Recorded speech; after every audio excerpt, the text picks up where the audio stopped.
విజయమ్మ చంచలమ్మ ఇంటికి వచ్చి చంటిని తీసుకొని వెళ్ళిపోవాలని నిర్ణయం తీసుకుంటుంది. నాన్న రానా అన్న మనం మన ఇంటికి వెళ్ళిపోదాం అని చెప్పి విజయమ్మ అయితే చంటి దగ్గరకు తీసుకొని పద నాన్న వెళ్ళిపోదాం అంటుంది. దాంతో అక్కడ ఉన్న చంచలమ్మ అయితే నిరభ్యంతరంగా మీరు తీసుకొని వెళ్ళిపోవచ్చు అని చెప్పి అంటుంది. ఇక చంటి అయితే విజయమ్మతో వెళ్ళడానికి సిద్ధమవుతాడు. ఇంతలో అక్కడ ఉన్న సింధూరాన్ని చూసి విజయమ్మ అయితే అమ్మ సింధూర రా అమ్మ మన ఇంటికి మనం వెళ్ళిపోదాం, అక్కడ బంగ్లా లాంటి ఇల్లు ఉందమ్మా, నీకు ఏ లోటు లేకుండా చూసుకుంటాను, నా కోడలు సింధూరాన్ని నేను ఎంత బాగా చూసుకుంటానో చూద్దువు కానీ రా అమ్మ అని చెప్పి అంటుంది. అది వినగానే సింధూర ఒక్కసారిగా షాక్ అయిపోతుంది. ఇక చంచలమ్మ కూడా షాక్ అయి చూస్తూ ఉంటుంది.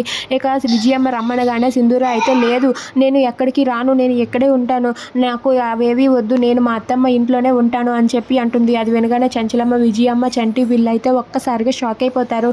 ఇక ఆ మాట అనగానే అక్కడ ఉన్న విజయమ్మ అయితే రాదు అనేసరికి సరే నా కొడుకు చంటిని నేను తీసుకుని వెళ్ళిపోతానని చెప్పి చంటిని తీసుకుని వెళ్తూ ఉంటుంది. అది చూసి ఇంట్లో వాళ్ళందరూ కూడా ఒక్కసారిగా షాక్ అవుతారు. ఇక విజయమ్మ అయితే తన కొడుకు అయిన చంటిని అయితే తీసుకుని వెళ్తూ ఉంటే ఇక వాళ్ళ ఊర్లో అందరూ కూడా జేజేలు పలుకుతూ ఉంటారు. ఇక చంటికి వెల్కమ్ చెప్తూ అందరూ కూడా పూలతో గ్రాండ్గా వెల్కమ్ చేస్తూ ఉంటారు. అది చూసి అక్కడ ఉన్న చంటి అయితే ఒక్కసారిగా చాలా షాక్ అయ్యి అలా చూస్తూ ఉంటాడు. ఇక విజయమ్మ అయితే తన కొడుకుని తీసుకుని వస్తుంది. ఇక ఇంట్లోనికి అడుగు పెట్టే ముందు తన కొడుకుకి హారతి ఇచ్చి కుడికాలు లోపల పెట్టి రానన్న అని చెప్పి లోపలికి తీసుకుని వెళ్తుంది. ఇక చంటి అయితే విజయమ్మ ఇంట్లో అడుగు పెడతాడు.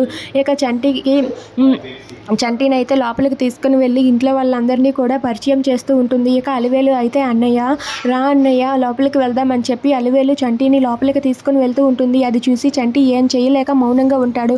ఇక విజయమ్మ అయితే చంటిని అలా తన కొడుకుల అందరికీ కూడా ప్రకటిస్తుంది. ఇక అలివేలు అయితే వాళ్ళ అన్నయ్యని పైకి తీసుకుని వెళ్ళి అన్నయ్య ఇదిగో అన్నయ్య నీకోసమే ఈ గది అని చెప్పి తనకు ఒక రూమ్ని ఇస్తుంది.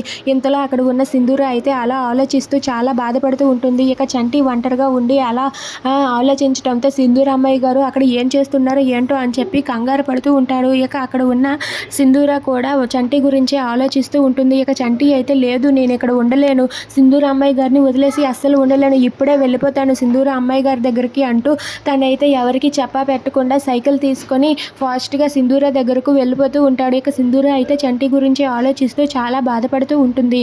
If you like this video please like share and subscribe friends.